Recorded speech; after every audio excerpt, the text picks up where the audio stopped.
қарори ҳукумати ҷумҳурии тоҷикистон дар бораи грантҳои президенти ҷумҳурии тоҷикистон ҷиҳати дастгирӣ ва рушди фаъолияти соҳибкории занон барои солҳои 2025-2030 мутобиқи моддаи 13 қонуни конститутсионии ҷумҳурии тоҷикистон дар бораи ҳукумати ҷумҳурии тоҷикистон ва моддаи 57 қонуни ҷумҳурии тоҷикистон дар бораи санадҳои меъёрии ҳуқуқӣ ҳукумати ҷумҳурии тоҷикистон қарор мекунад.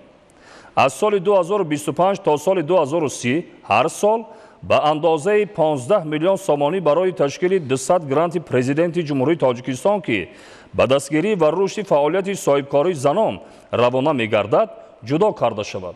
аз ҷумла 25 грант ба андозаи 110 000 сомонӣ, 25 грант ба андозаи 100 000 сомонӣ, 25 грант ба андозаи 90 000 сомонӣ, 25 грант ба андозаи 80 000 сомонӣ, 25 грант ба андозаи 70 000 сомонӣ, 25 грант ба андозаи 60 000 сомонӣ, 25 грант ба андозаи 50 000 сомонӣ, 25 грант ба андозаи 40 000 сомонӣ.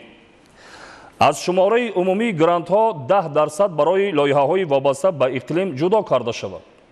қоидаҳои ҷудо намудани грантҳои президенти ҷумҳурии тоҷикистон ҷиҳати дастгирӣ ва рушди фаъолияти соҳибкории занон барои солҳои 2025-2030 тасдиқ карда шавад.